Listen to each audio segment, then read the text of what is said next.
To je agenda. Ja, danes o pol dveh po noči je prišel en e-mail in sem z Avstralije dobil 2 dni star film, ki ga bom zavrtel.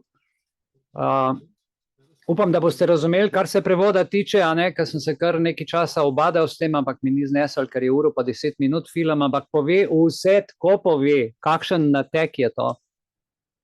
Ta zeleni prehod in vse to, prenovljena poceni energija, sonce zastonj, veter zastonj, noter pa dobena zadeva ne funkcionira. Prav zanimivo, prav zanimiv večer danes. Ja, super, evo. Še minutka pa začnemo, krasno, ljudje se priklapljajo, to je lepo. Potem imamo seveda tudi live, na Rumble imamo tudi live, tako da če bi kdo hotel koga obvestiti, pa mu link poslati, tudi lahko. Čakajte, tukaj je, bom vam dal link, mislim, če je tle. Ja, evo, to je link do live na Rumble. Če imate kakšnega prijatelja, prijateljco, ki bi to lahko gledal, naj to gleda, če nima Zooma. Ja, evo, to je to. Tilen, dober večer. Blanka, živijo.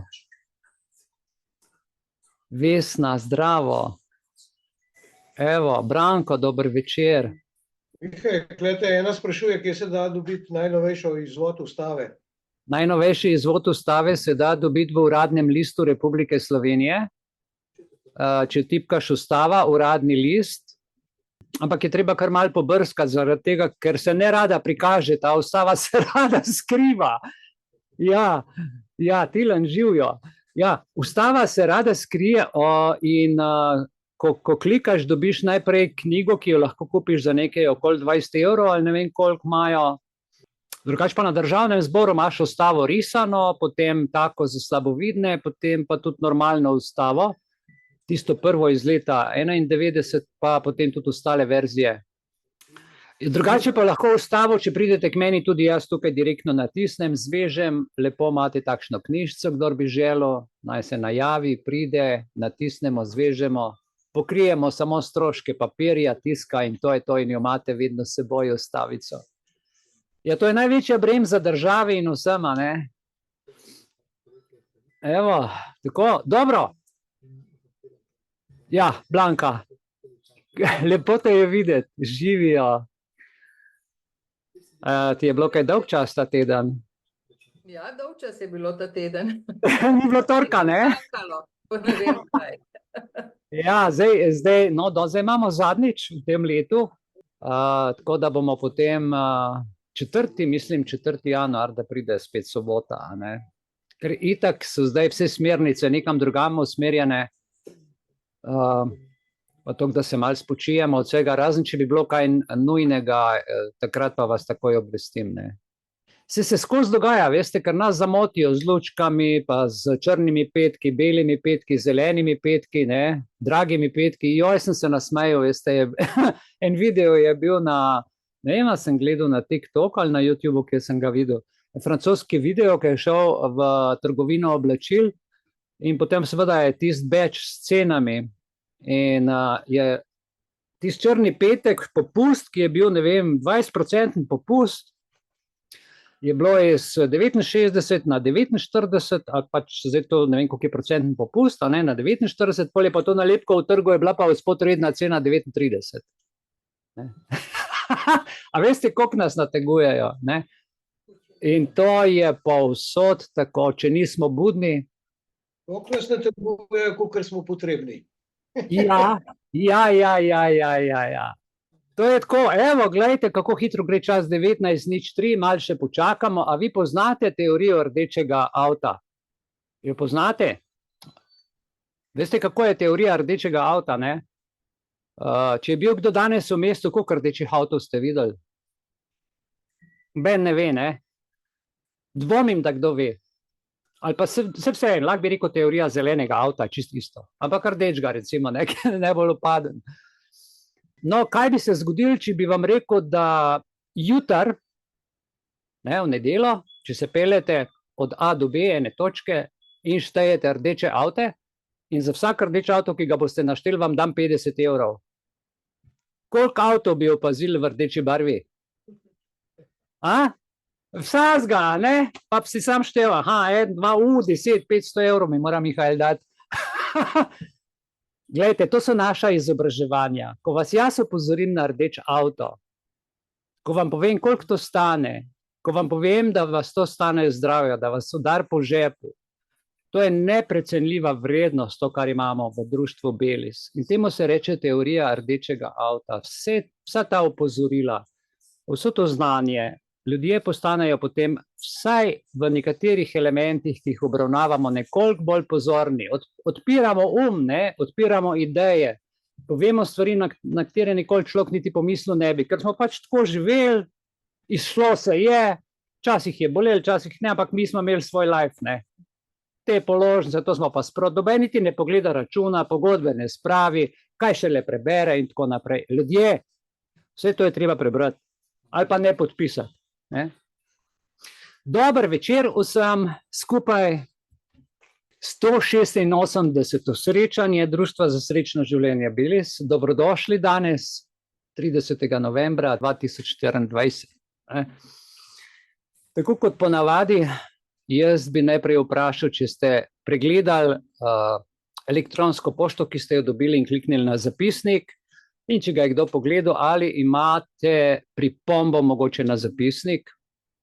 Ima kdo pripombo na zapisnik? Tukaj? Nihče? Na Zoomu? Brez pripombe, ok. Torej, srčna hvala, da ste zapisnik sprejeli tako kot je. Srčna hvala je tudi naši zapisnikarici Teji, ki to tako vestno dela. Teja, srčna hvala. In tudi ta zapisnik bo romal v naš arhiv.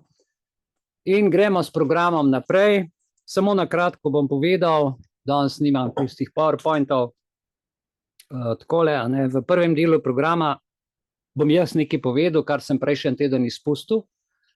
Zaradi preobilice programa sem prestavil pač na ta teden pregled vsebine. Torej, trajnostno prirejanje slovenske ustave na pripravo zelene agende in na net zero. To se je dogajalo vse od leta 96 naprej. So lepo počasi našo ustavo spreminjali. Kako in kaj so ti koraki ustavnih sprememb proti avtoritarni državi pod pretvezo varovanja okolja in javnega reda potekali, o tem vam bom povedal več. V kratkem in bo zanimivo, boste videli. V drugem delu, torej net zero, zakaj in na čigavo pobudo in kdo se je s tem strinjal s to globalno agendo, ker smo vsi v precepu, pa ne mi vsi, človeštvo, povsod se isto dogaja. V tem filmu boste videli nocoj, ko bomo imeli, a veste, da tudi dobivajo položnice na čas, na uro, pa je gospa isto rekla, kako bom zdaj jaz pečko vključevala, pa pralni stroj, pa bom namesto luči šparala zdajle za hrano, potem namesto hrane za tablete, pol, ko bom raz spet za elektriko, bomo, mislim, isto agenda po vsem svetu. Tako da se neč okrog tega, kaj dost ni treba sekirati, ko pride informacija tle ven, veste, da je kar svetovna. Ampak to kot nacija, narod lahko močno vplivamo. Ne? Tako kot smo spremenili, zdaj smo spremenili z našo akcijo v Sloveniji kar precej, kar se tiče elektrike, pa to bomo še morali spremeniti. Ne? Potem bo predsednica društva po tej moji predstavitvi teh dveh delov povedala njeno zavezo za brezpogojno ljubezen. Je to ljubezen, ki ne preizkuša, ne obsoja, ne odpušča zgolj zaradi obveznosti ali zgolj zaradi samega sebe. Več o tem bo povedala ona. In potem v četrtem delu pravi strošek net zero, in sicer iz Avstralije prihaja šokantna resnica o globalnem povečanju cen obnovljive energije. Kje se skrivajo triki, kako potekajo, bo pa ta dokumentarni film, jaz sem ga že dvakrat pogledal skozi, neverjetno na poljuden, enostaven in logičen način pojasni čist normalnemu človeku, da zadevo popolnoma jasno razume, kako in kaj. Vse, kar nam je izgledalo zapleteno, se bo skozi ta dokumentarc marsikomu odprlo. kar pa spet ima svojo vrednost. Zato, da razumemo stvari, ker ko stvar razumemo, lahko tudi aktiramo, lahko tudi delujemo. A ne? V razširjen del programa potem si lahko sami preberete in pa na koncu seveda so tudi poročila. Glejte, dobil sem včeraj poročilo od Pfizerja, kjer so natančno vedeli že, a veste, v katerem datumu, to se pravi februarja 2021 je Pfizer vedel, mislim, da 1400 stranskih učinkov so vedeli, da to cepivo povzroča. Ob času, ko je bilo dovoljenje izdano za cepljenje, so to vedeli vsi. Je vedel Pfizer, so vedele vlade in kljub temu so ljudi filali s temi strupi.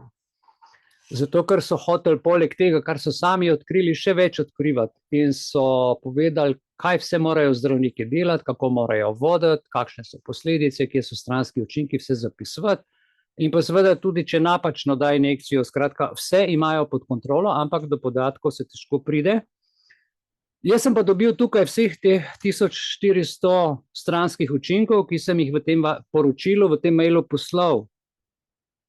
Tako da za vse tiste, ki nas poslušate, pa ste se cepili, ker ste takrat verjeli vladi, ker ste verjeli v dobroto, ste zaupali v učinkovitost in varnost teh cepiv, ki to niso, žal se je tako izkazalo, a ne? Si poglejte, če po cepljenju, če ste po času cepljenja dobili kakšen stranski učinek, ki je zapisan skozi teh 1400 stranskih učinkov, kajti to je vzročna zveza, ta dokument je dobesedno dokazilo, vzročna zveza, ki jo lahko povežete s cepivom in zahtevate odškodnino. Tako da to niso več heci, kar sem jaz tule noter napisal. Potem so tudi druge stvari, kar se radarskih kontrol tiče, to je bolj iz prometa, je noter tudi pritožba, kako se naredi. In je Evropsko sodišče tukaj določilo eno zanimivo zadevo, a veste, kar se radarjev tiče, da je v bistvu pri radarju, pri avtomobilu enako kot pri človeku. Pričakovano je varstvo osebnih podatkov. In ker je registrska tablica vezana na vaše osebne podatke fizične osebe, je prav tako varovan podatek. Po 38. členu Ustave se ga ne sme brez vašega dovoljenja posredovati tretji osebi. In registracija avta, a ne, ko ti greš avto registrirati, ga registriraš samo za namen registracije, za namen, kar je dan, ne pa za namen pisanja glob in zato, da si pošiljajo brez naše vednosti te podatke med inštitucijami, kar tako, kakor njim paše. Kdo bo koga kaj vprašal, a ne? Plačaj, če ne ti rubimo. Tako da zdaj gre vse to na nož in vam samo povem, da je treba stvari vzeti resno, je treba pisati, a ne? Pa mi je nekdo na Facebooku napisal, pa kaj bomo mi, vse itak nas vse povozijo, nič ne upoštevajo. A veste, kako je Postojnska jama nastala? Stalagmiti in stalaktiti so nastali s kapljicami. Veste, cela jama je na podlagi kapljic. Ena, pa druga, pa tretja. Ni treba, to če bi bil, ne vem, splash, se ne bi nič zgodil. Kapljica je pa naredila čudovito, najlepšo jamo, ne? Dajmo jo še mi narediti z našimi akcijami. Mrežo, ja. Ja, Viktorija, prideš povedati, kaj si imela v mislih? Pridi. Bo Viktorija, kaj si hodno povej? Ja, veš kaj? Ja. Dober večer. Mihael mi ne vem, 3 tedne nazaj eno gospo, imela sem polno dela s temi pritožbami, pa mi še to gospo pošle. Pa premišljam, Bog Marija, še s tem ne se ukvarjam. Ampak se mi tako reka, ker je borbena, je reka, gospa, jaz bom povedala naprej, povej naprej, ta film, ne? In potem sem je res naredila, za Dars je šlo, seveda, gre vse po postopkih, zavrnil to na tretje, ampak treba vztrajati in delamo naprej.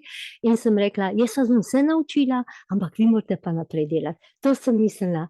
Imate podporo, lahko vam damo osnovo, da pišete, naredimo skupaj eno, potem pa počasi se naučite za pomagati sebi, pomagati drugemu in tako naprej. Moramo jih zasuti s pritožbami. Zasuti. Lejte, 30 km/h. Pa kdo ne prekrši?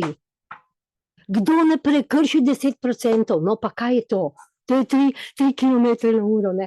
Zdaj mislim, halo, v Kamenci pri Mariboru so se dvignili. A si slišal to? Ne. Občani so se dvignili, so rekli, ta radar mi dajte stran ali pa dvignite kilometre hitrost, ker tole je svinarija in to je namerno pobiranje denarja. Zdaj je par dni, 3-4 dni nazaj je bilo na televiziji. No, a veste, moramo jih zasuti jih moramo in zahtevati, če ni zdaj so se z možem peljala sem, pa smo nekaj bolj sva se o tem pogovarjala. Ali kako pa ne? Ma je rekel, kako da ne? Vsak zna napisati, zahtevam sodno varstvo zoper plačilni nalog. Tako je. To je pa res. To je pa res. In se podpišeš in pošleš na občino ali policiji ali Darsu ali komorkoli. In tam na sodišču se pa potem stvari drugače obravnavajo. Niso pa več kar ad hoc, sem pa kjer seveda še zmeraj poskušajo, ampak ne gre tako enostavno. Hvala, Viktorija. Evo, to je bilo super za intermezzo. No, zdaj ste slišali, ne? Kaj se vse dogaja. Ja, samo povej naprej, ne. Jaz sem ta teden, ko ni bilo torka in vse do danes, sem s prijateljem, niti ne bi vedel, ampak mislim, da je bilo skupaj 22 pritožb za ljudi, je prišla prošnja in sem delal, tako da poleg vsega tega, kar danes, je zanimivo. Pomagamo si in zadeve se počasi širijo. In če je zadeva lahko recimo bolj splošna, da so kršitve kar sistemske, se da potem sistemsko tudi pritožbo narediti, s tem, da pač tiste detajle pa osebne podatke človek samo stavi in je pa zadeva potem rešena, ne. Dobro, torej evo tako, jaz zdajle predlagam, da gremo pač na to zanimivo tematiko 30-letno prirejanje slovenske ustave za pripravo izvedbe tihe vojaške agende z vojaškimi strupi do 2030, ker nas hočejo malo razreči, do 2050 hočejo pa net zero, ker manj ko je ljudi, manj je problemov, pravijo, to je njihov moto, ne. Kdo bo toliko jedcev preživljal? Ne, to se pravi za izvajanje zelene agende ali zelenega prehoda ali Green Deal, kakorkoli to imenujete. Bill Gates je temu rekel net zero, ko ne bo nobenega človeka, bo on najbolj srečen, ker če njega ni, potem se nobenega ne rab, to je njegovo izhodišče. Glejte, gremo k ustavi, to se pravi, naša ustava, lahko si veste, mogoče vzamete kako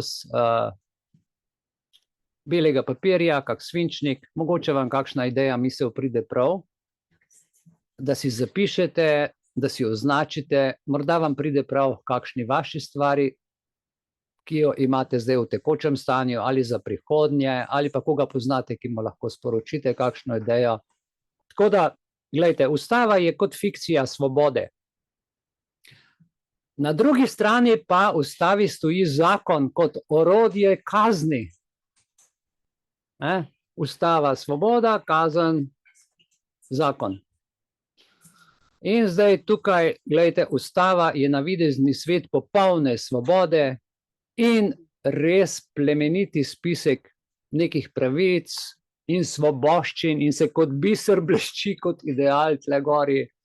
Ja, ustava nas bo zaščitila. Ja, ampak na drugi strani, veste, pravica do dostojanstva, enakopravnosti, svobode in izražanja zasebnosti, ki nam daje ustava, je problem, ker so ljudje na drugi strani, ki to gledajo malo drugače, ki gledajo to kot biznis, Ko človek z ustavo v rokah stopi v prakso zakonodaje, spozna grenko resnico, da ustava mnogokrat obstaja zgolj kot fikcija svobode. Medtem ko zakoni prevzemajo pravzaprav vso vlogo surove, kaznovalne palice ali pa tepeške realnosti. In zdaj, če v ustavi vzamemo 120. člen, če imate možnost odprto ustavo, si preberite, kaj pravi 120. člen ustave, namreč kaj? Določa, da morajo upravni organi, vsak upravni organ dela samostojno. Upravni organ pomeni uradno osebo. Ali pa organ kot ustanova v celoti se mora tega držati in mora delovati zakonito, nepristransko in v skladu z načelom pravičnosti. Torej, ta člen jih najbolj muči v ustavi. To je čudovit zapis in bi res moral, ne da velja, moral bi veljati, ker očitno ustave ne poznajo in bi moral biti kot moralni kompas državne uprave. In ko jaz pomaham 120. členom, me debelo gledajo, ne? Praksa, glejte, razkrije, da mnogi javni uslužbenci tega člena absolutno ne poznajo. Policija, denimo, kar rutinsko pošilja pozive za zasliševanje, za izjave, obnavlja že zaključene postopke, tako kot se pri Viktoriji dogaja, ne? Po dvakrat sodijo v isti stvari, brez pravne podlage pišejo globe, pišejo kazni, pišejo na FURS, FURS seveda kar po svojem zakonu o finančni upravi, oni potem kar pošiljajo seveda globe ljudem, če ne plačajo rubijo in kar v družinski proračun posegajo, družina je pa z ustavo in država mora varovati družino in življenje otrok in spoštovati to, ne? Saj to je osnovna celica družbe, konec koncev. Ampak glede na to, da živimo v zanimivih časih, je vse prej kot to. Ali pa če vzamemo recimo občinsko upravo, ki pošilja kar tako odločbe na vašo lastnino, ne? Kar obvestilo kot redar na steklo, tamle si dovolj, ti da obvestilo in če ne plačaš, ti kar z računa skliznejo dol denar. Nemogoče situacije se grejo, zato ker smo toliko časa to, kaj se bom s tem ukvarjal in pisal, plačam pa imam mir. Torej, največjo škodo delajo taki tipi ljudi, ki točno to reče, ne bom se rajši dam 20 ali pa 40 ali pa 60 ali pa polovičko plačam in imam mir. Ampak veste, kaj je polovička? Polovička je v bistvu tržnica, zakon pa ni tržnica, ustava pa še manj, ne? Tako da glejte, ustava torej ponuja ščit, smo ugotovili, vendar ga pravzaprav nihče od nas ne dvigne. Vsi ga imamo, pa ga ne znamo uporabljati. Vsi ga imamo, pa ga ne preberemo. Vsi imamo ta ščit in ga sploh ne uporabljamo in dovolimo, da nas te puščice in sulice zadevajo iz vseh koncev, vseh krajev. Pa ne zato, ker ne bi mogli. Ampak, glejte, večina niti ne ve. Slišali so za ustavo, ko pa začneš pripovedovati, kaj je ustava in kako funkcionirate, pa ljudje včasih debelo gledajo. Ker seveda se opevajo samo zakoni, ki naj bi operacionalizirali dejansko ustavne pravice, ampak pogosto delujejo samo kot represivno orodje. Ja, mi delamo v skladu z zakonom. Nihče pa se ne pritoži in ne pove ustavnemu sodišču, da je ta zakon protizakonit. Sodnik tega ne bo naredil zaradi tega, ker bi bil brez biznisa. Policist tudi tega ne bo naredil, ker mu ne bi nič preteklo noter, ne? Skratka, zakon je največji biznis takrat, ko se krši. Vzemimo primer delovanja dolgov, recimo. Ne? Slovenija ima v ustavi zaščiteno osebno lastnino, zasebno lastnino, ampak ti naši organi pregona vseeno preganjajo dediče za dolgove, ki jih ti nikoli niso v bistvu sprejeli. Ne? Še več, dolžnikov pošljejo grožnjo z odvzemom poslovne sposobnosti, da se kdo ne bi skliceval slučajno na ustavo ali pa na kakšno drugo zakonsko, evropsko ali pa deklarativno osnovo. In kaj sledi? V glavnem, ljudi postane strah pred kaznijo, poniževanjem, ne pa da bi se zavzeli za svojo pravico, ki jo ustava dejansko zagotavlja. Podobno velja za sodne takse, ljudje božji. Ti se pritožiš po ustavni pravici in sodišče ti pošlje sodno takso. Kakšen prekršek je to strani sodišča. In se prav norca delajo. To se je zdaj pokazalo pri oskrbi, dolgotrajni oskrbi, a ne? Napišeš pritožbo, oni ti pošljajo pa koliko že, ne vem, 148 evrov za pritožbo, ki je tvoja ustavna pravica. Dajmo ga lomiti, ne? Veste, praksa se čisto drugače pokaže. In ta strošek takse mnogim državljanom, veste, pa zapre vrata pravnega sistema. Marsikdo nima toliko denarja. Ne? Pa ne samo to, moraš še, če ne zna napisati pritožbe, še odvetnika plačati. In potem plača odvetnika, plača takso in še kazen dobi od sodnika. Ne? Tako da, če si reven, tvoje pravice niso najbolj zaščitene, če imaš pa znanje, je pa zadeva čist nekaj, to je pa neprecenljivo. To je pa ta teorija rdečega avta. Evo, za vsak paštet avto vam dam 50 evrov, pa boste videli, koliko hitro boste zakone začeli čitati, spoštovati, pisati, brati, a ne? Lejte, ampak zakon kriči nad teboj v tvoji nemoči. Kriči in vpije. Ampak ti ga lahko lepo zatreš z ustavnimi načeli. Zakoni postajajo pravzaprav orodje kontrole in sredstvo zaščite državnih organov, ki fajn živijo na naš račun. Vete, ta sistemski razkorak je velik problem in država to namensko ustvarja. Ustvarja pa z nekim dobrim namenom. Aha, naredijo, a veste, da to državni uslužbenci se zmenijo, naredijo en problem. Vsega ne naredimo ljudje, to naredijo plačanci. Naredijo problem, ki nastane recimo en problem, to je tako kot nična točka virusa. Tle se je pojavil, zdaj pa en okužen. Aha, pa bo ta 2, pol bojo 4 in potem vsa država mora plesati, kakor je tisti nični virus prišel. Isto je z nekim problemom. Nekdo je nekomu nekaj naredil in potem sprejmejo za ta naredil nek zakon in seveda od vseh državljanov kasirajo, ki smo zgolj samo osumljeni, kar pa sploh ni nobena pravna podlaga za dokaz. Veste, to je velik problem. Paradoks se dejansko skriva na vsakem koraku. In če nismo budni, je problem. Problem je pa tudi to, da plačujemo davke za te ljudi, ki bi mogli transparentno in pošteno delati. Ampak ne, pač ne.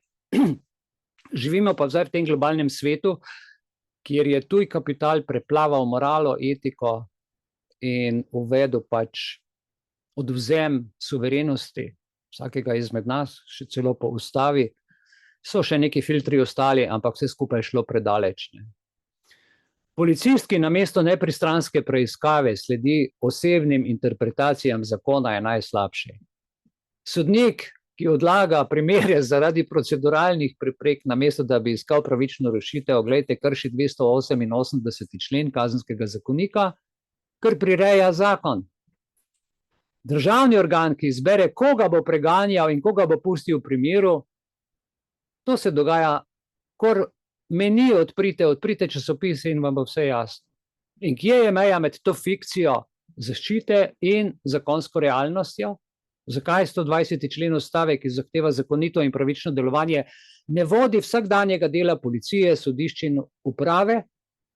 Zakaj noben ni odgovoren za kršitev tega člena? To se tudi jaz sprašujem, kje je osebna odgovornost, pa toliko govorijo o osebni odgovornosti. Tukaj moramo pritisniti na pravno stroko, veste, ki bi morala neprestano iskati odgovore na ta vprašanja. In tudi sodnik, ki odkrije neustavnost ali pa nezakonitost, je dolžan po svoji vesti obvestiti ustavno sodišče. To tudi v zakonu njihovem piše. Zdaj, recimo en primer. Dedič prejme poziv za plačilo dolga, ki ga po zakonu ni dolžan sprejeti. Uprava ignorira dejstvo, da ustava ščiti njegovo lastnino in svobodno voljo glede prejema takega pisma. Če se dedič pritoži, pa postane žrtev dolgotrajnega postopka. In zdaj, kje je tukaj zakonitost? Če ne sprejmeš in vrneš, ni nič, če pa pošteno odpreš, pogledaš, si pa kriv in plačaš. Kje je pravičnost? Ja, praksa kaže, da je šla na 2 deci v dobro gostilno in se fajn najedla in šla spat. A ne, pravičnosti ni. Ali pa mogoče le neka fiktivna nek konstrukt, fiktiven, namenjen vzdrževanju te iluzije reda in mira. Zdaj, dragi moji prijatelji in vsi, ki nas poslušate in spremljate, če želimo ustavo povzdigniti v resnično pravo orodje svobode, ne kot fikcije, je pa to, kar je Viktorija lepo povedala, se moramo soočiti z njenimi nasprotniki, neučinkovitimi uradniki, hudobnimi uradniki brez vesti, koruptivnimi ljudmi, zakoni, ki niso v skladu z ustavo. Kako bi to imel vse skupaj? Glejte, z eno besedo lahko temu rečemo birokratska slepota ali pa kar kaznovalna praksa, ki ruši celoten smisel družbene ureditve. Pa ne samo v Republiki Sloveniji, to zdaj gre po celem svetu. In ustava kot družbeni dogovor mora postati več kot neka deklaracija. Postati mora živi dokument. Živi dokument smo pa ti, jaz, vsak od nas, ki to zaživi v sebi, ker takrat mu zakon ne more do živega. In to bi moglo biti naše vsakodnevno opravilo.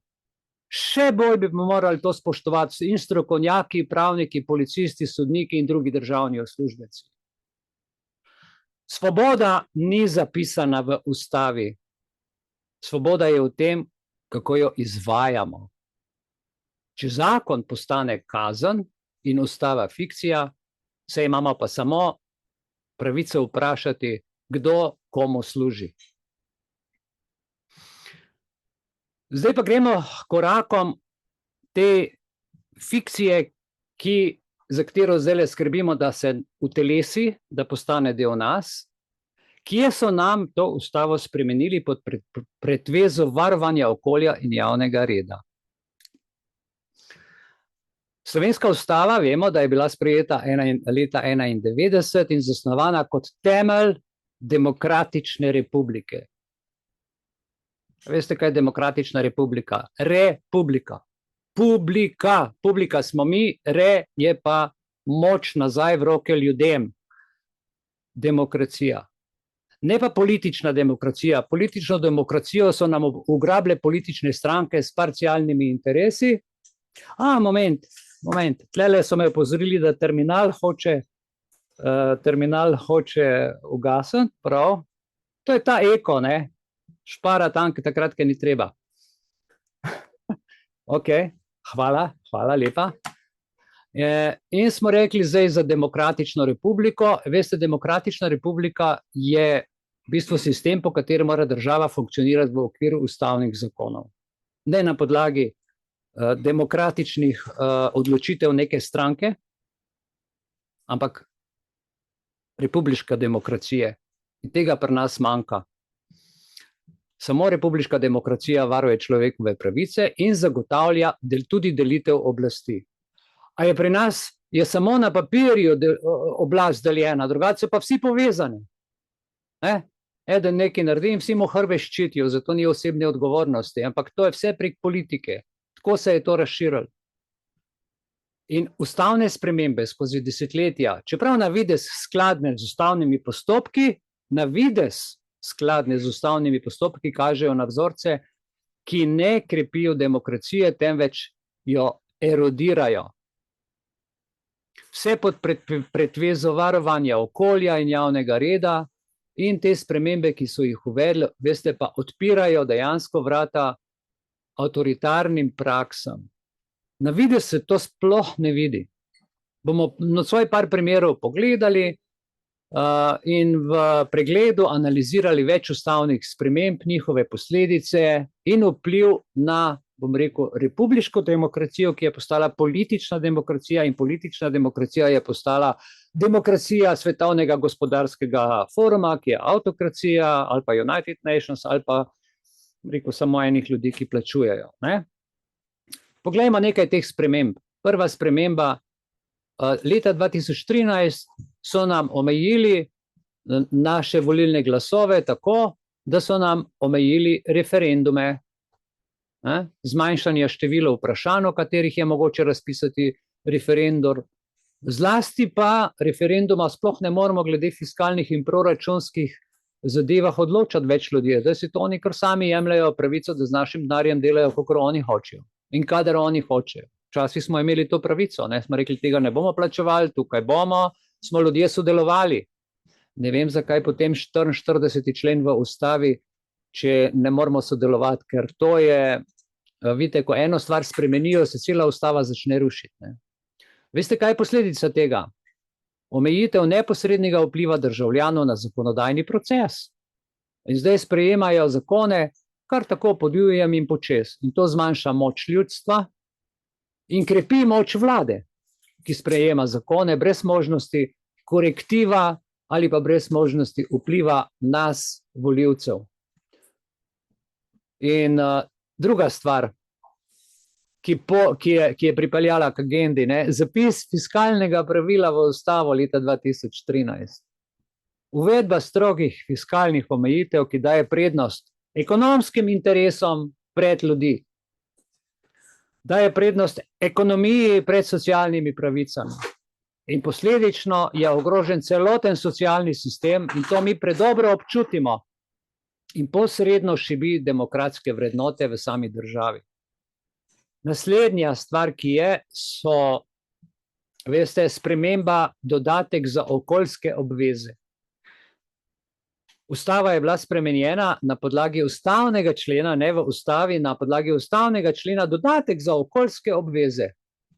Ne? In dobivamo na računu za elektriko še dodatek za neke zelene stvari in si sami plačujemo zeleni prehod. Krasno, ni lepšega. Uvedba določil, ki omogočajo hitrejše sprejemanje zakonodaje v imenu varovanja okolja. Okolja. Ljudje smo izpuščeni, ker v bistvu je okolje, ki obdaja ljudi.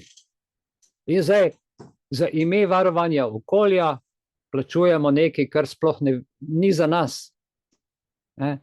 Gre pravzaprav, to je ena taka finta za sprejemanje zakonov brez širšega posvetovanja z javnostjo, in to pa zmanjšuje transparentnost, sodelovanje državljanov v kompletnem odločevalskem procesu. In to je velik problem.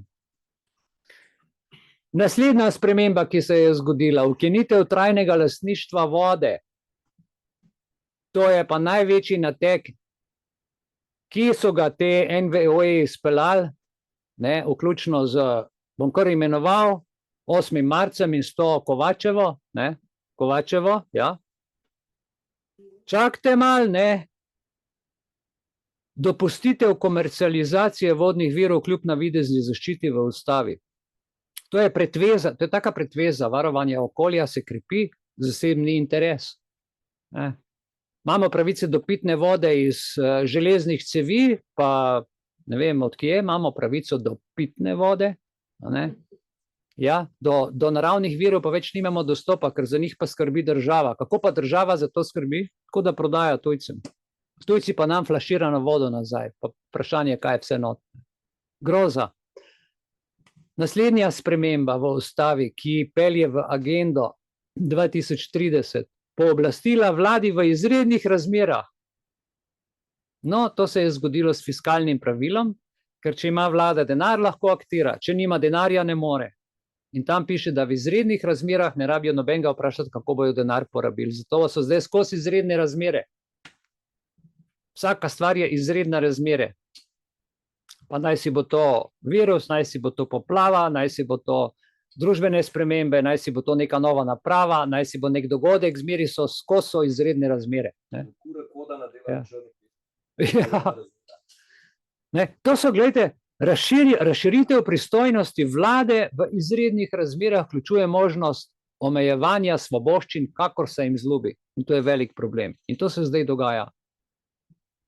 Posledica tega izrednega stanja ali pa urgentnega stanja pomeni ukinitev parlamentarne kontrole nad vladnimi odločitvami, to pa spodkopava ne samo delitev oblasti, ampak spodkopava tudi pravico nadzora naroda nad tem, kaj bojo izvoljeni, ki smo jih tja postavili, ne, ki smo jih tja postavili, delali in kako bodo delali.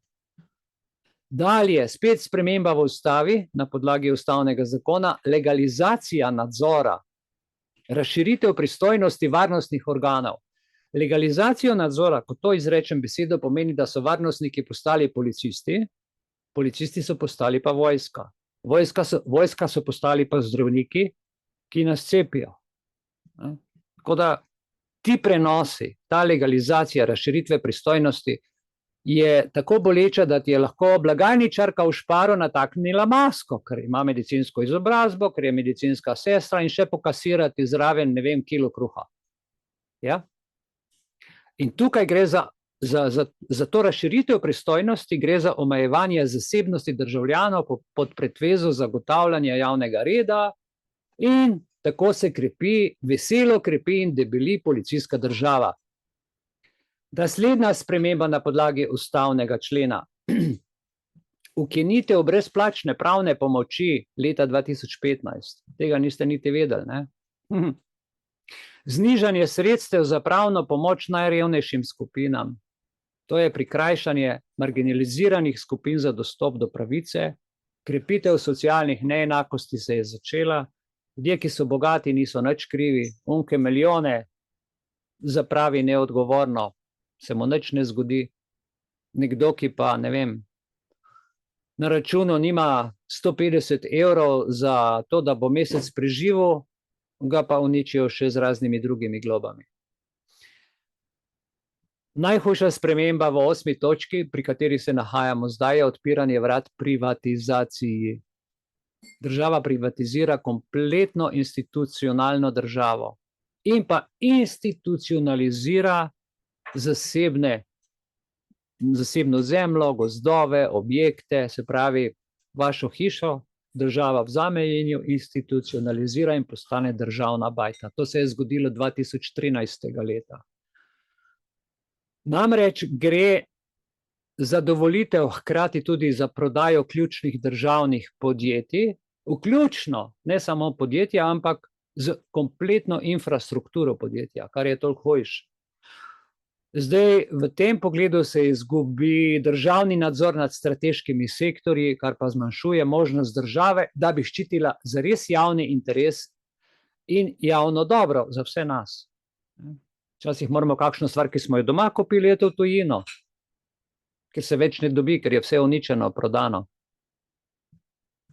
Naslednja sprememba je bila 2017. leta, centralizacija prostorskega načrtovanja.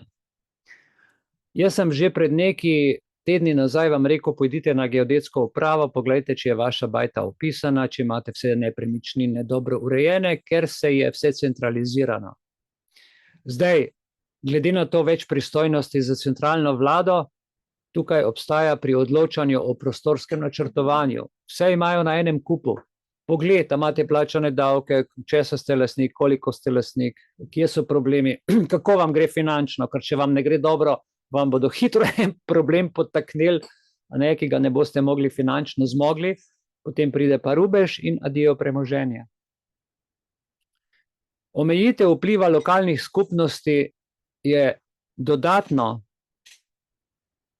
zelo pomemben, odkar ima država vse finance v rokah in ne več lokalne skupnosti. Zelo hudo je to. Nadaljna sprememba, sprejetje omejitev pri protestih leta 2021, se spomnite. Vsak, ki je protestiral, je dobil kazen. Ja? To so nastale, glejte, kar tako so se odločili zaradi tega, ker so bile izredne razmere, strožje omejitve pri organizaciji javnih zborovanj. Ker naenkrat se nismo smeli več združevati, jeti na protest, ker če si šel, si dobil kazen. A veste, kakšna posledica nastane zaradi tega? Oteževanje javnega izražanja, nestrinjanja z oblastjo, in to je pa v bistvu edini in ključni element demokracije. Samo na podlagi tega lahko složno in družno živimo, ne? Še so spremembe ustave, ki so jih naredili brez tega, da bi bil družbeni konsens.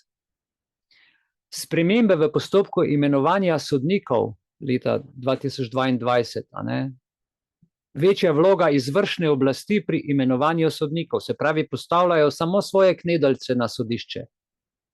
Ne moreš drugače reči, zato ker ti sodniki delajo tako, kot se jim reče, po politični liniji. Ne več v skladu z ustavo in zakonom, ampak tako, kot se jim reče. Saj jaz samo opravljam svoje delo, je na koncu njihov izgovora. Glejte, s tem se zmanjša neodvisnost sodstva in se krepi vpliv vlade na pravosodje in tako smo potem kje? Tako kot vlada reče, tako sodstvo sodi. Pravica je šla pa, kot sem prej rekel, v lepo restauracijo se najesti, napiti pa spati. Ja? In 12. točka, digitalizacija volilnega sistema. Uvedba digitalnega glasovanja brez zadostnih varnostnih zagotovil je najhujša stvar, ki smo se jo že naučili leta 20 iz Amerike. Smo videli, kaj se lahko zgodi. Tukaj gre za možnost manipulacije volilnih rezultatov in zmanjšanja zaupanja v volilni sistem. Absolutno. Torej, vse, kar sem zdaj povedal, pa še mnogo drugega, kar nisem povedal, ampak to so ključne stvari, ki rušijo notranji red družbenega dogovora, ustavo, pravice in svoboščine državljanov. Gre za naklepno uničevanje demokratične republike s pomočjo politične demokracije. Torej, politično demokracijo ima pa v rokah politična stranka, ki je trenutno na vladi. Takrat, ko je bil virus, je bil Janša, nas je preganjal, zapiral, talal viruse, natikal maske, prepovedal združevanje, zdaj se pa pritožuje nad sodišči. Mislim, kakšna dvoličnost. Sam krši vse možne zakone in ustavne svoboščine in pravice, ko se pa njemu zgodi, da bi mu mogli soditi, je pa njemu vse kršeno. Namesto da bi ga v zapor dal, ker je s temi injekcijami in cepivi toliko škode naredil ljudem. Torej, ustava, smo rekli, je temeljni dokument, ki zagotavlja republiško-demokratične pravice, svoboščine in pravno državo. Vsako namerno poseganje v ustavo z namenom uresničevanja takšnih ideoloških ciljev, kot sem jih zdaj povedal, veste, predstavlja grožnjo demokraciji. V slovenskem kontekstu je mogoče opaziti zares zaskrbljujoče trende, kjer se ustavne spremembe uvajajo v imenu globalnih agend, kot je agenda 2030. Lahko prosim za en kozarec vode? Lepo prosim. Evo. Hvala, Matej. Hvala lepa, evo.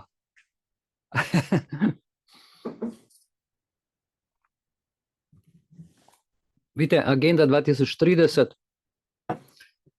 nam uspešno razkraja demokratično republiko, zelo uspešno. In mi kar sedimo in gledamo, ali pa tudi ne, odvisno, koliko je kdo aktiven.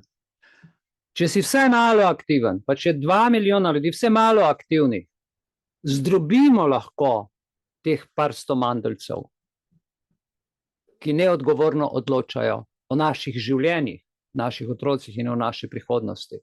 A veste, ta proces razkroja spominja na taktike iz preteklosti, kjer so bile ideološke konstrukcije uporabljene za centralizacijo moči enega človeka, za uničenje demokratičnih struktur, kot na primer nacistična uporaba antisemitizma, je zdaj zelena agenda.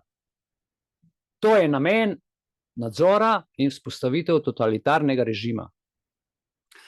Zdaj, spremembe ustave, ki so jih naredili v državnem zboru, služijo kot inštrument razgradnje demokracije, republiške demokracije. Vzemimo za primer samo uvedbo 3.a člena ustave, prenos suverenosti na nadnacionalne organizacije, WHO, United Nations in še katero drugo. Torej, pred spremembo je slovenska ustava v celoti varovala suverenost ne samo države, ampak vsakega državljana. Po spremembi, ko je bil uveden ta 3.a člen, ki omogoča prenos določenih suverenih pravic glede na mednarodne pogodbe in pa mednarodno organizacijo EU, je pa posledica taka, da je Slovenija postala odvisna od mednarodnih institucij. Čakajte malo. Tle pa, a vidite, kako se moramo boriti, ne proti WHO pogodbi. To vse zmanjša sposobnost neodvisnega odločanja, ne samo inštitucij, celotne države. Ta sprememba omogoča pa implementacijo, dobesedno implementacijo globalnih politik, brez ustreznega predhodnega preverjanja, ali bo to v naš slovenski prostor sploh spadalo, slovenskimi nacionalnimi interesi. Ker gledajte, 72. člen ustave je zelo jasen. Nacionalni program ima prednost. Zdaj, če pa greste v državni zbor, pa pogledate spremembo vseh zakonodaj, se vsa zakonodaja spreminja kje? Samo v okviru agende, globalnega interesa in pa kapitala. Naslednja stvar, ki je zelo boleča, so referendumske zakonodaje. Včasih smo državljani lahko razpisali referendum o ključnih vprašanjih.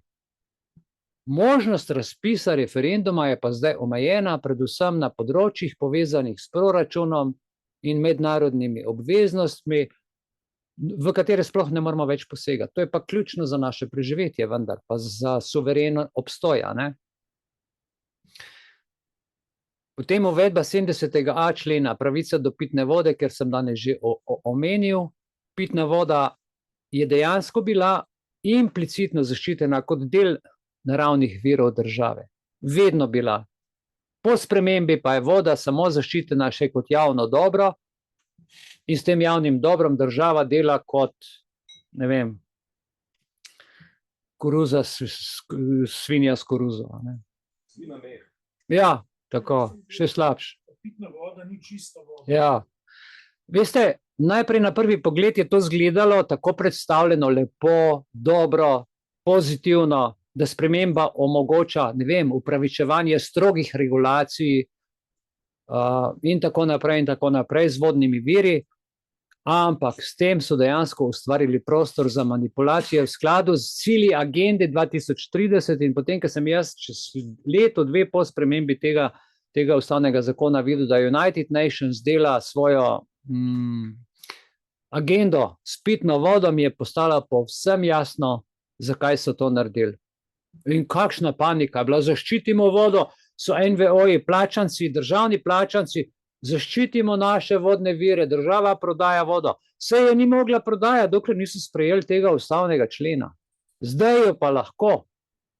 In to je največja tragedija, da ljudje slepo verjamejo in grejo vrč listek, ja, zaščitimo vodo. Takrat, ko nekaj zaščitiš, zgubiš. Potem pa še hujša stvar pa so spremembe volilne zakonodaje, ampak to so spremenili že leta 2000, ker je bila volilna zakonodaja proporcionalna zastopanost političnih strank, ne, in vpeljan je bil prag za vstop v parlament si mogel imeti 4%. Mogel si imeti 4%, drugače ni šlo. In tudi danes je to.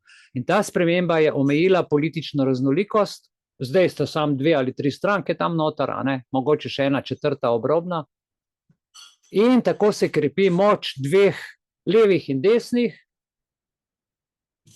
ja, ki se zmenijo med seboj, ki so nagnjene enkrat sem, enkrat ja, enkrat so malo bolj rdeče, enkrat malo bolj zelene, enkrat bolj črne, tako naprej. In seveda z roko v roki z globalnimi politikami usklajujejo se z Svetovnim gospodarskim forumom, z agendo in tako naprej. In pa najhujša sprememba 148. člena ustave za to fiskalno pravilo, kjer država ne sme jeti v minus.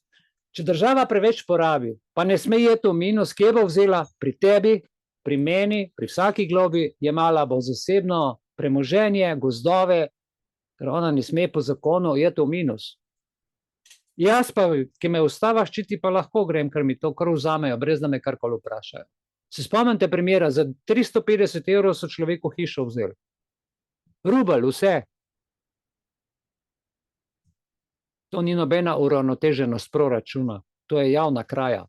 Ta sprememba je, glejte, močno omejila naše pravice, svoboščine, socialne programe, pač vse to, kar je v skladu z neoliberalno agendo Svetovnega gospodarskega foruma, ki promovira privatizacijo in zmanjšuje vlogo države v tem procesu. In zdaj, veste, vse to, kar vam govorim z enim posebnim namenom.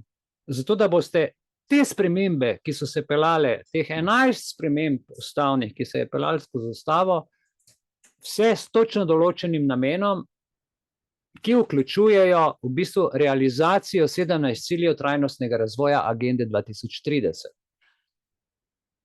Ta agenda se pa osredotoča na kaj? Na globalno enakost.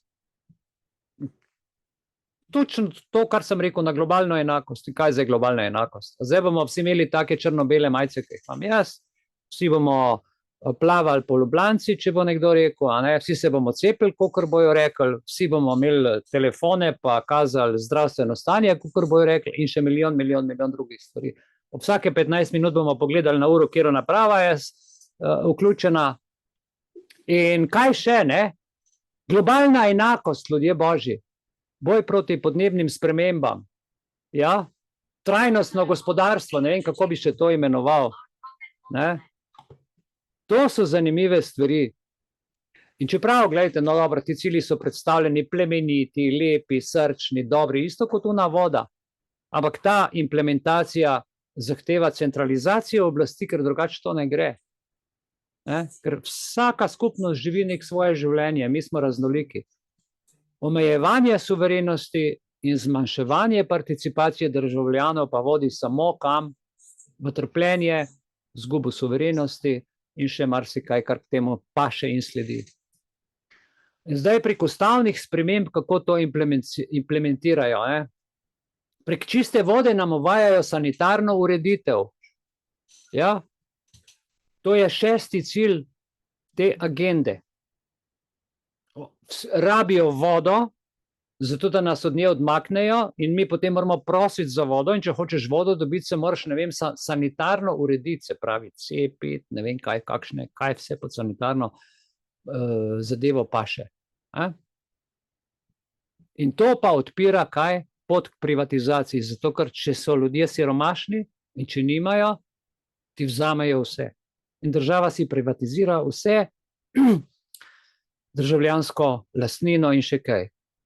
Ukrepi za podnebne spremembe so pa prilagoditev zakonodaje. To smo tudi povedali, ampak vse to pod pretvezo podnebne varnosti in omogočajo omejevanje svoboščin. Mobilnost, potrošnjo, hrano, rubeži, sojenje, vse to gre brez pravne podlage. Tako kot je ona, ko sem en video zavrtel, poslanka rekla, ja, ustavne pravice je treba pohoditi zaradi tega, če hočemo agendo speljati.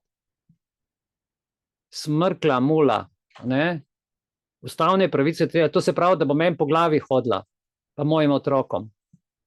In 16. cilj, ki ga realizirajo skozi agendo, mir, pravičnost in močne inštitucije, ne, kako se lepo sliši, ampak veste, kaj pa meni močna inštitucija? To, da te ubije, da ti vzame denar, da ti vzame premoženje, da ti vzame osebno lastnino, suverenost in svobodo. In to so začeli z ukinitvijo referendumov, kot sem prej povedal, z ukinitvijo neposredne demokracije in s tem se utrjuje moč teh centraliziranih inštitucij. Zato govorijo močne inštitucije. Nam se pa to zdi, aha, močna inštitucija, ki bo mene varovala. A slišite to implicitno sporočilo? Neizrečeno, reče močna inštitucija in je dalje tiho. Jaz pa si mislim, to pa je fajn, taka inštitucija pa mene lahko zaščiti. Ne bo te zaščitila, kvečem po tebi bo udarila. In pa, gledajte, to vse pelje v 11. trajnostni cilj, agende 2030. Najhujšo stvar, to je pa mestni zapor, trajnostna mesta, trajnostne skupnosti. Vse spremembe v zakonodaji, ki jih trenutno delajo o razlastitvi državljanov, omogočajo poseg v lastniške pravice. To je pa v skladu z načelom, ki ga že vsi poznamo, ničesar ne boste imeli in boste zelo srečni. To, kar promovira Svetovni gospodarski forum. In zdaj, če pogledamo javne izjave, politične akterje in tako naprej, prej sem omenil poslanko, ki sliši na priimek Tacer v državnem zboru, da je treba ustavne pravice poteptati, kam kaže? Kaže na ideološko usmerjenost enega dela političnega razreda, ki je pripravljen žrtvovati republiško ustavno demokracijo v zameno za politične vrednote v imenu globalnih agend. Številni vsi slovenski politiki so povezani s Svetovnim gospodarskim forumom. Ker normalen človek niti ne more zraven priti in to odpira vprašanje o konfliktu interesov, korupciji, pritiskih, implementaciji politik, s katerimi se ljudje ne strinjamo in sploh niso v interesu slovenskega ljudstva. Razen tisti, ki so dobro plačani, dokler jim še tako gre. Ja, ti ljudje pa vsi zagovarjajo zeleno agendo, zeleni prehod, trajnostno mobilnost in tako naprej. Prejšnji teden smo imeli paralele z zgodovinskimi praksami, se spomnite? To je podobno kot nacistični režim, ki je pod krinko antisemitizma uvajal represivne ukrepe. Tako današnji globalni akterji uporabljajo teme, kot so enakost spolov, podnebne spremembe, varstvo okolja za uvajanje zakonodaje. In kaj se dogaja? S tem se zmanjšuje, dejansko se zmanjšuje demokracija. In se moč države centralizira. Dajo en problem, s katerim se ne strinjajo, in ker se ne strinjajo, si takoj nasprotnik države, če si nasprotnik države, si pa takoj zakonom tepen, ali onemogočen, ali zaprt, ali zarubljen, ali pa kaj drugega. Glejte, oba sistema temeljita na pretvezi plemenitih ciljev. V ozadju pa, veste, se odvija proces omejevanja svoboščin, naklepo uničevanje demokracije v imenu agende 2030. In zgolj, ni to zgolj samo slovenski problem, to je globalni fenomen, kako dobro so to pripravili. To se je pokazalo skozi COVID. Ustavne spremembe, ki so bile sprejete, o katerih smo zdaj govorili, teh 11 sprememb, brez pravnega soglasja ljudstva, predstavljajo pa del širšega trenda. Jaz sem šel enkrat gledati, sem ugotovil, v vsaki državi so ustavo spremenjali tam, ker jih je najbolj tiščalo, ker je najbolj tiščala demokracija ven, tam so jo utišali. Demokratične vrednote se povsod razkrajajo pod pretvezo globalne harmonije in nekega trajnostnega razvoja, ki je prav čuden, trajnostni razvoj. Ja. Inovacije, znanost, to so visoki pojmi, v katerih je skrito razčlovečenje, trpljenje in širjenje bolezni, mentalne bolezni med narod. Tako da tukaj so problemi. Jaz pravim, perfektna prevara, temu, kar sem vam nocoj povedal, gre za perfektno dolgoročno in neopazno prevaro. Kako ustavni zakon uničuje slovensko ustavo. Zakon, ki je bil narejen, da ustvari slovensko ustavo in jo je ustvaril, je v nadaljevanju izrabljen tako, da to isto ustavo in isto ljudstvo in isti narod povsem uniči in osiromaši. Slovenska ustava, temeljni steber demokracije in pravne države, je bila zasnovana za zaščito pravic in svoboščin državljanov, za preprečevanje zlorab oblasti, za zagotavljanje neodvisne suverenosti. No, zadnjih 30 let se pa skrbno v ozadju načrtovano izvajajo procesi sistematične, počasne, step by step, bi temu rekli, razgradnje pod pretvezo nujnih in strokovnih reform. Veste, to je dolgotrajen proces, ker če bi to vse naenkrat spremenili, bi narod bilo skočil. Tako je pa čisto neopazno, vpet v globalne agende. Malo tukaj enega človeka nastaviš spremeniti. To, tako ne, Young Leaders, Svetovnem gospodarskem forumu, ne uničuje le ustave, ampak tudi same temelje demokracije, temelje državnosti. A veste, da je zdaj Slovenija najbolj popularna, najbolj napredna marioneta mednarodnih interesov. Zdaj sem prebral danes, da bo celo Hard Rock, a veste, v Las Vegasu sva bila že 15 let nazaj, sva bila v hotelu Hard Rock. To je posebna veriga hotelov in zdaj tukaj po Sloveniji kupujejo hostle, hotele in zdaj se Hard Rock po Sloveniji širi. To bo zanimivo. Takole, da vam povem, nocoj sem vam jaz povedal v bistvu najhujše in glavno orožje proti demokraciji, to je sprememba ustavnega zakona, o katerem pa se ne govori. Ker to je edini način, da nam zrušijo ustavo, demokratično republiko in nas same.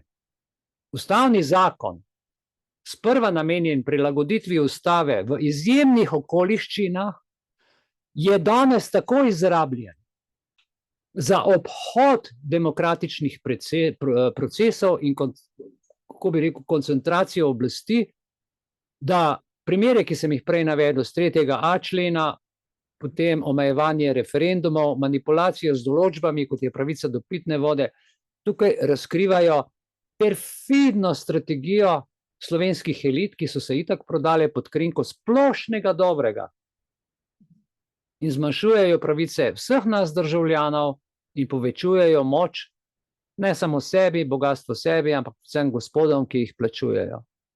Veste, te spremembe niso naključje, vse to je naključ premišljeno. Predstavljajo naklepno erozijo ustavnega reda, ki omogoča izkoriščanje naravnih virov in ljudi v interesu globalnih kapitalistov in vsiljuje mednarodne politike mimo demokratične volje ljudstva. In Agenda 2030 je pa samo en izgovor za razgradnjo te demokracije. To je globalni program, smo že ugotovili, ki pod pretvezo trajnostnega razvoja uvaja centralizacijo oblasti, omejuje nacionalno suverenost in zmanjšuje participacijo državljanov pod lažnimi, lepimi, srčnimi obljubami. Ja. Zaščita okolja in socialna enakost, za vsiljevanje politik izničujeta demokratične vrednote na celi črti. Ja. To smo povedali, zdaj smo povedali, gre za prenos suverenosti, ki smo jo kar podarili, omejevanje referendumov, ljudje nimamo več glasu, pravice brez pitne vode, smo ostali kar država za njo, fiskalno pravilo z denarjem delajo, kakor če jo plačujejo, da nekdo gre v kartoteko napisan, da je umrl zaradi covida, ne dobi 7 do 15 tisoč evrov, odvisno od pozicije. Zdaj so si spet oblastniki nove plače dvignili. A veste, to so zgodovinski precedensi od Stalina do Hitlerja. In zdaj se to nadaljuje, ta politika. Današnji proces centralizacije oblasti in razgradnje demokracije ima res zlovešče zgodovinske vzporednice. Stalinov socializem je pod krinko ustvarjanja raja na zemlji zasegel ljudem kaj? Zemljo, premoženje, življenje kmetov, opozicijo brutalno zatrl in pri tem dodatno umoril več kot 20 milijonov ljudi, ki so končali v gulagih. Hitlerjeva Nemčija ni bila nič drugačna. Pod pretvezo zaščite narodnega interesa je uničila vse demokratične inštitucije. Prejšnji teden smo gledali, kako je z mediji počela. Preden je sploh prišel na oblast, je medije uničil in jih je uničil tako, da si jih je vse prisvojil k sebi. In da ne govorimo o judovski skupnosti. Kaj se danes dogaja? Cepljeni, necepljeni. Agendaši, ne agendaši. To so danes globalne institucije, vse podobno. Svetovne, WHO, ne? World Health Organization, pa Združeni narodi, Evropska skupnost, to je vse kot da bi, ne vem, poslušal en zakon, eno pesem, eno melodijo in vsi moramo plesati tako, kot nam špilajo. Skupaj z lokalnimi oblastmi in ti naši župani, sploh niso več župani, to so samo še izvajalci naročil pod pretvezo skupnega dobrega, ki slabijo našo demokracijo, lokalne skupnosti in dajajo koncentracijo moči ljudem, ki ti isti ljudje nam jemljajo pa kompletno vse svoboščine. Glejte, slovenska vlada, namesto da bi ščitila interese naroda, igra vlogo hlapca, ki uničuje lastno državo v imenu globalnih elit. In kakšne so posledice vseh teh sprememb ustavnih?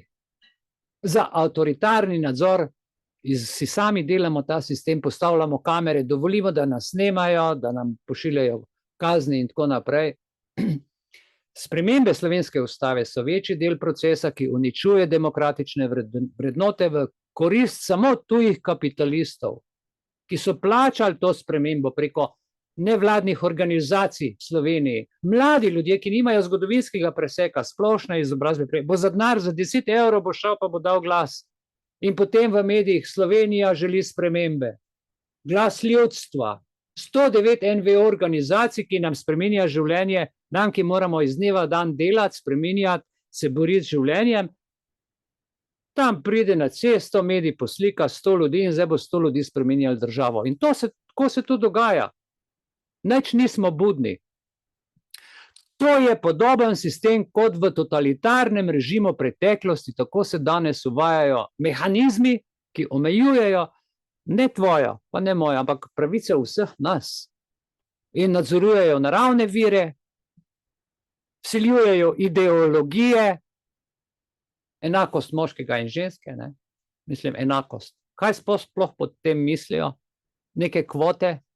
Pogledam državni zbor, kadarkoli odprem Slovenija 3, vidim same ženske, same kikle skačejo okrog in se kregajo. Pa ena bolj slabe volje kot druga. Moških sploh ni več, sploh več ne odločajo o ničemer.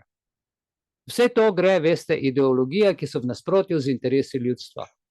In potem še ta klic odpornosti, gre za Klic k odpornosti je samo klic države k še večjemu uničevanju slovenske ustave in demokracije. To je dejanski globalni fenomen, vse je obrnjeno.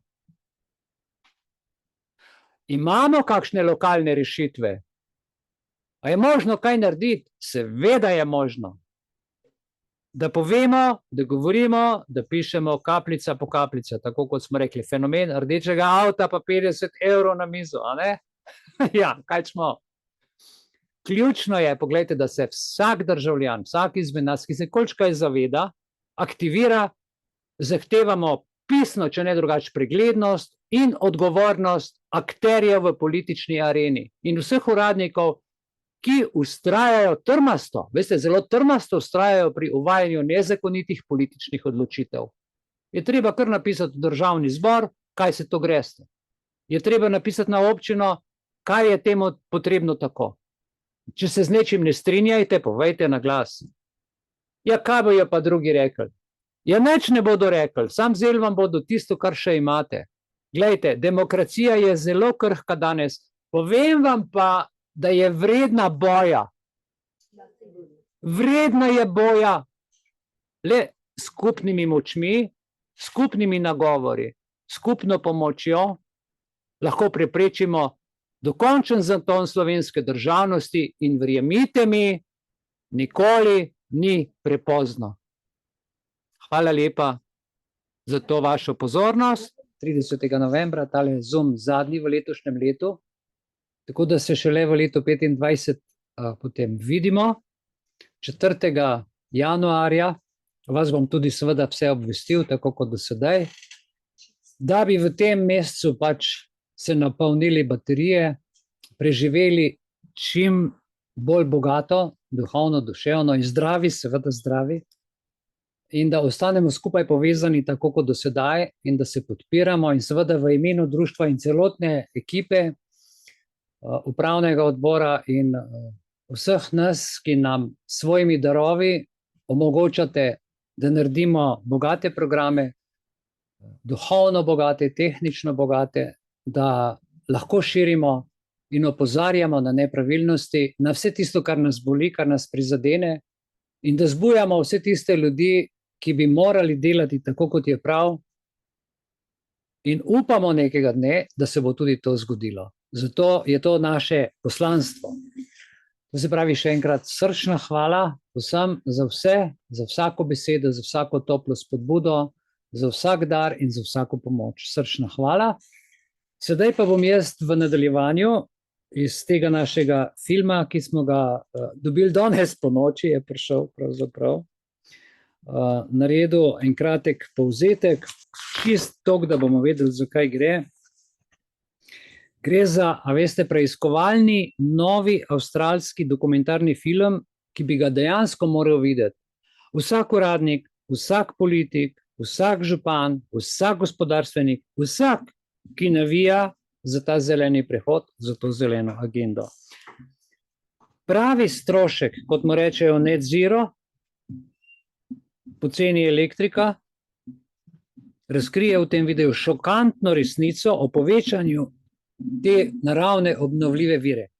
Politiki govorijo, sonce je zastonj, veter je zastonj, kaj pa za tem stoji, je pa popolnoma druga zgodba. In to zgodbo bomo nocoj videli skozi ta dokumentarni film.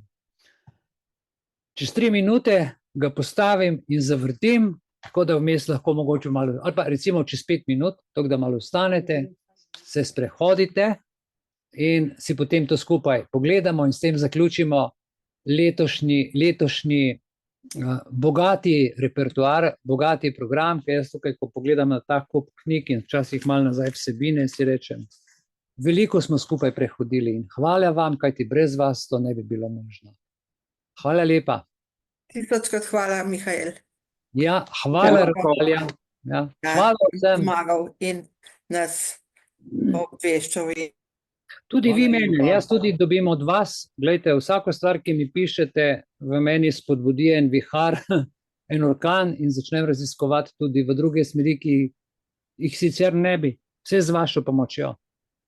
Ampak občudujem te pa tudi, da si tako miren, to se vem, da delaš na sebi se jaz oddelam, ampak v bistvu ta mirnost v bistvu ima še večji izraz teh informacij. Ja, jaz, če bi vse informacije, ki jih tukaj čez en teden naberem, bil sposoben v soboto vam podati, jaz sem fizično omejen, besedno smo omejeni, že tako imamo dolge, predolge, preveč tem, ampak nič ni preveč, verjemite mi.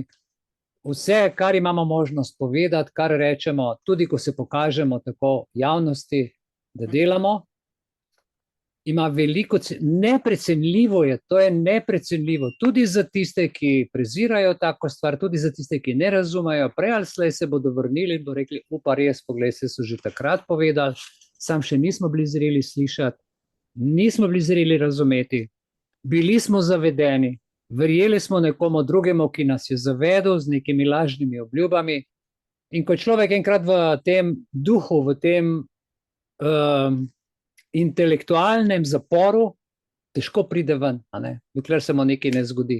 Potem se pa človek zbudi in reče, a tako je to. Včasih je to prepozno, včasih ravno pravi čas. Jaz pravim, Bog vsakemu da na pot trenutek, ko mu ponudi roko, zdaj pa če jo vzameš, če ne, pa tudi je to lastna odločitev.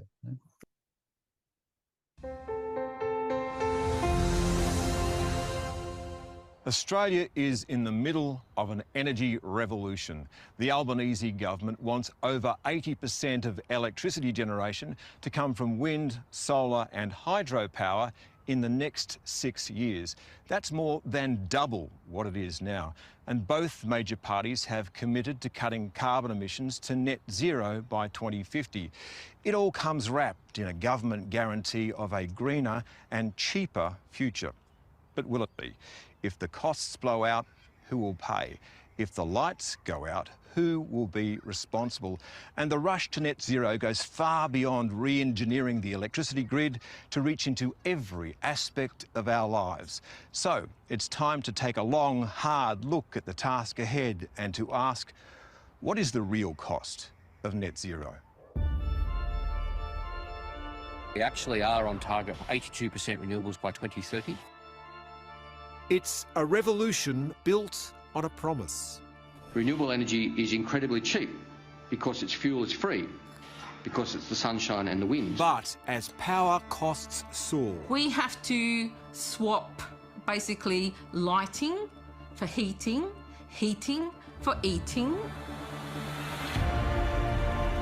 Our energy prices in the last 5 years have gone up by more than a third. Weather-dependent electricity generation is being found wanting. One of the issues with renewable energy is it doesn't work 24/7. The fact that the sun sets every night is not a problem if I have 5% of my energy from solar. It is a significant issue if I get 100% of my energy from solar. Now the winds of change are turning. The construction of wind farms is a very brutal industry on the landscape. They didn't consult with the traditional people. It all comes as the demand for reliable electricity is set to explode. If we were to electrify everything, that would mean we would have to quintuple the size of the electric grid. I just don't see that happening. So, is the plan for net zero now on a road to nowhere? Well, Mike Tyson said, everyone has a great plan until they get punched in the face. I worry that we may get punched in the face with an interruption in our energy supply.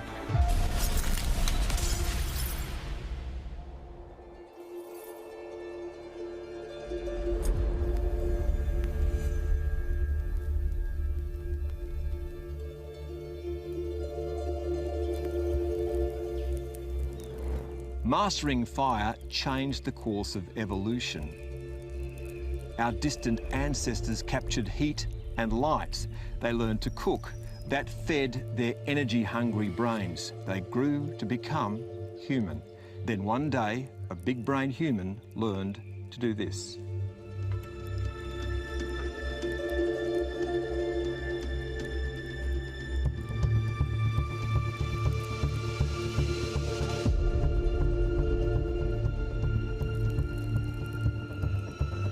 And this changed everything.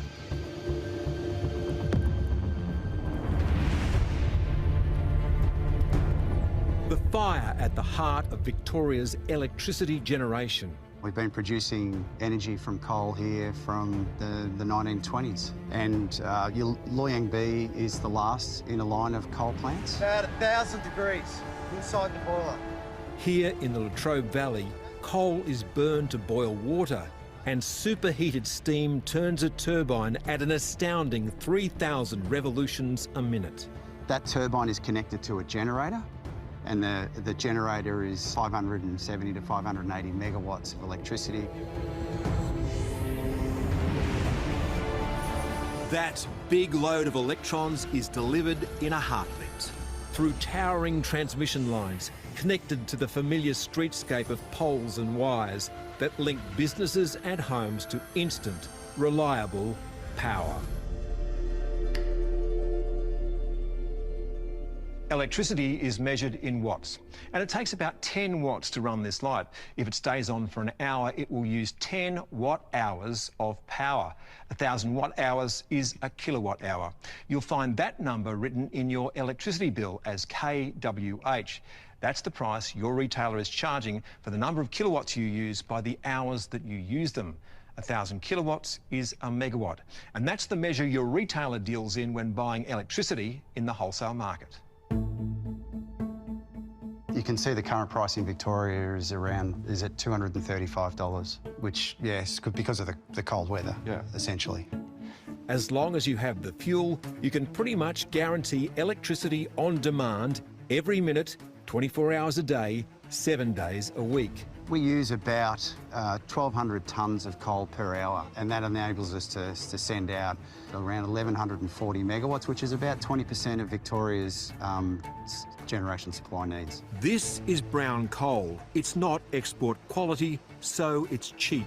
It gave Australia a competitive advantage in the 20th century. We were in the zone of the lowest, most competitive power prices in the world at that time. Stephen Wilson has worked in energy in 30 countries for over 30 years. You know, you were seeing wholesale prices around the sort of $20 to $40 per megawatt hour level, 2 to 4 cents a kilowatt hour. Down there is a brown coal seam. It's been powering Victoria for the last 100 years, and it could go on powering Victoria for another 800, but we've decided we're not using it anymore.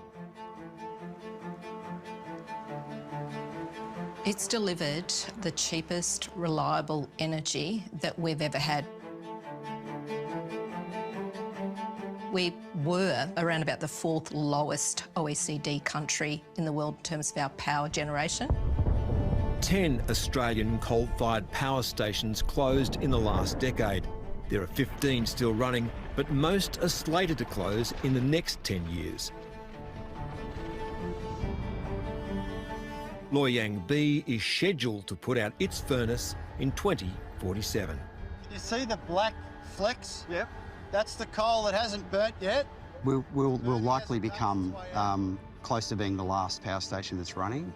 Alinta Energy owns Loy Yang B, and in April 2024, its chief executive sounded a warning. You came here for truths and straight talking about the transition, so here's a doozy. Australians will have to pay more for energy in the future. Which collides with this often repeated slogan. Renewable energy is incredibly cheap because its fuel is free, because it's the sunshine and the wind. It's a line that rings hollow for people like Belinda Jones, who lives just a short drive from Parliament House. She dreads the arrival of every electricity bill. This is what I call a payday killer. It's come in at $1,073.31. My pay, which is the pay of most age pensioners, is around $1,144. This leaves me, after I pay this bill, $71.09. Business is also under pressure as energy bills mount. Our energy prices in the last 5 years have gone up by more than a third. Our gas prices in the last 12 months doubled. I know, talking to all of my peers across the manufacturing sector, energy is probably one of the key topics that they will talk to first. And pledges of cheap green power are a distant dream. It will see electricity prices fall from the current level by $275 for households by 2025, at the end of our first term. It was a promise so wide of the mark that the federal government is now subsidising everyone's electricity bill. Belinda's latest includes $75 of government relief. $75 now buys you next to nothing. So that's why we are forced to shop at the food bank.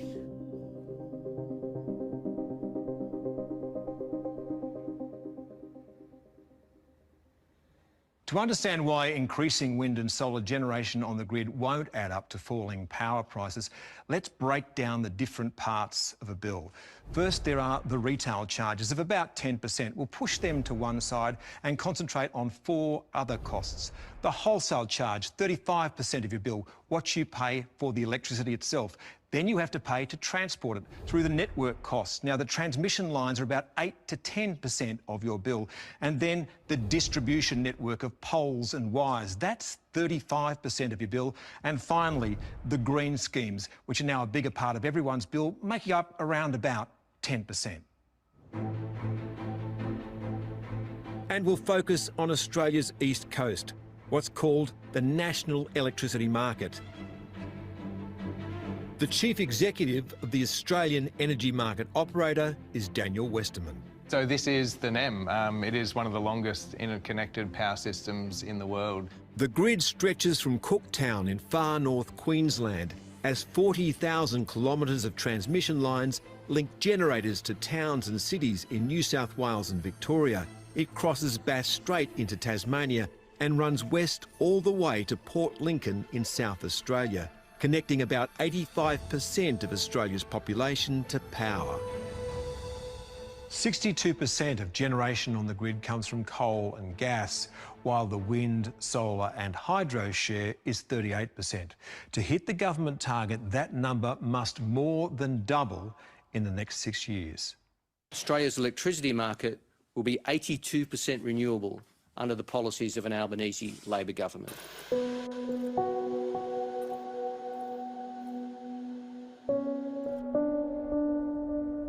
By their nature, wind and solar generators cannot deliver power on demand. Because the sun doesn't shine all the time and the wind doesn't blow all the time. No power plant operates 100% of the time, but those running coal or gas have predictable sources of fuel. So that means that, 98.5% of the time or greater, our plant's available. On average, across a year, the best performing onshore wind farms will deliver about 40% of their maximum capacity. And between April and June this year, across the national electricity market, that number fell to 26%.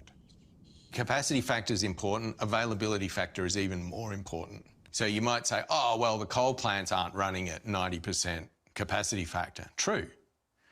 But their availability is around that level, and that's what's important.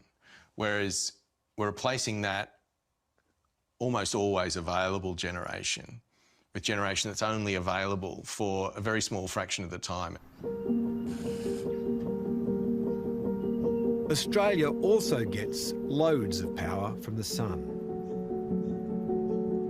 Australia has more rooftop solar per capita than any other country in the world.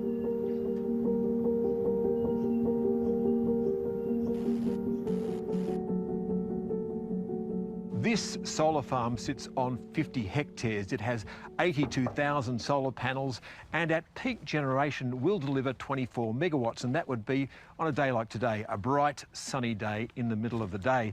But tonight the sun will go down and it will deliver 0. And across the course of a year, you'll get 30% of its plated capacity, or a little over 7 megawatts. And that's the issue with this kind of generation. By its nature, it is off more often than it's on. We're reducing the energy security that we have as a nation. Richard McIndoe ran Energy Australia for a decade and has been in the energy industry for 35 years. We're moving from that very reliable fuel that we have in the ground to a less secure and less reliable source from renewables. We're creating artificial scarcity all over the place, and when you create scarcity, you drive up the price.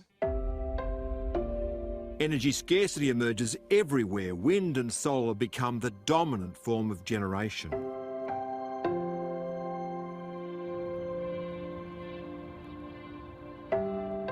Jim Robb, and I'm the president and CEO of the North American Electric Reliability Corporation. He has one of the biggest jobs in the world of electricity regulation. We oversee the entire interconnected grid in North America.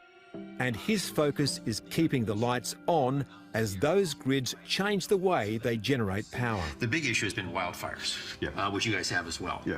The grid we inherited from our grandfathers, with largely a firm fuel supply, you knew within a high degree of confidence that a particular asset would be available to serve load at any point in time. Now that we've moved towards a system that has much more uncertainty in the fuel supply, and in this case, fuel is sunlight and wind, and those are both difficult to forecast at the level of precision that we need for the electric grid. Precision is essential in a bulk electricity system. Think of it as balance. Supply must always match demand to keep the system's frequency stable. If that balance is lost, the system collapses. In a power system, you've got to match the generation output with the customer load basically almost exactly every second of every day continuously. And that's not a choice, that's just a result of physics and engineering. If you can't achieve that perfect balance, then you are at risk of collapsing the whole system within less than a minute. The frequency will fall and then the system can go into blackout.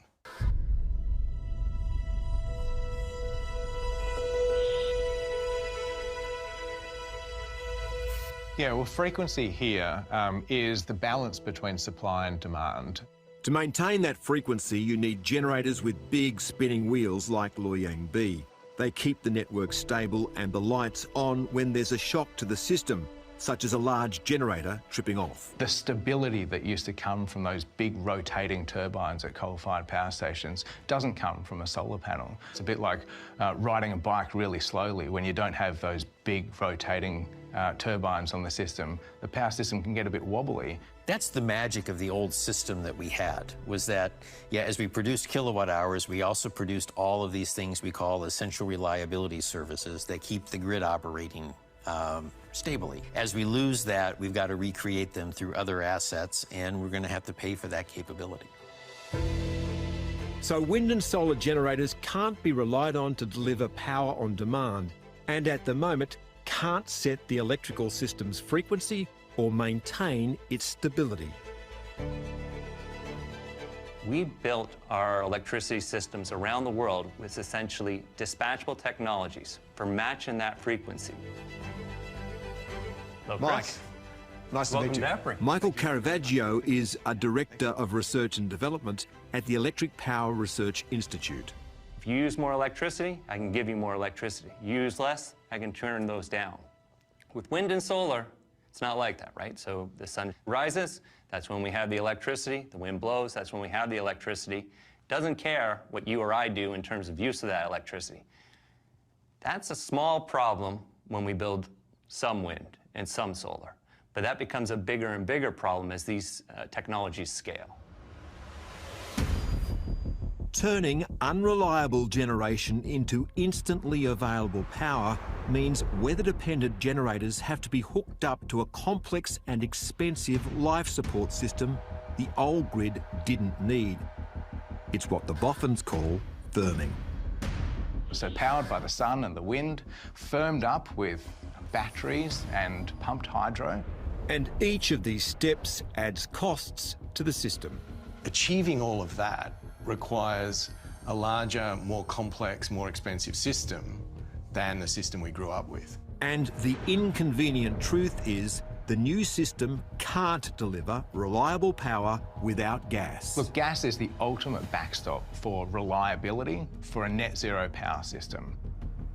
And not just a little bit of gas, 15 gigawatts, enough power to run 15 million homes through 2050 and beyond. So gas is not the backup, it's the backbone of a weather-dependent grid which simply will not function as a reliable electricity system without it. Gas will be essential to cover the daily fluctuations in wind and solar generation, the morning and evening hours of peak demand, and the longer, still dark nights. The more problematic issues are cloud cover that persists for multiple days, wind droughts that persist for multiple days. In June of last summer, so June of 2023, June 6th, across the backbone of North America, we have about 60 gigawatts or 60,000 megawatts of wind capacity installed. One of the best wind areas in the world. They call it the Saudi Arabia of wind. On June 6th, 300 megawatts showed up. You know, that's a pretty big hole to have to dig yourself out of. That's the kind of hole the national electricity market found itself in between April and June this year, when, under grey skies, wind generation repeatedly dropped below 15% of its maximum capacity for up to a week at a time. We will have batteries, we will have pumped hydro, but we'll have times like we've seen earlier this year where there's not much wind and there's not much sun.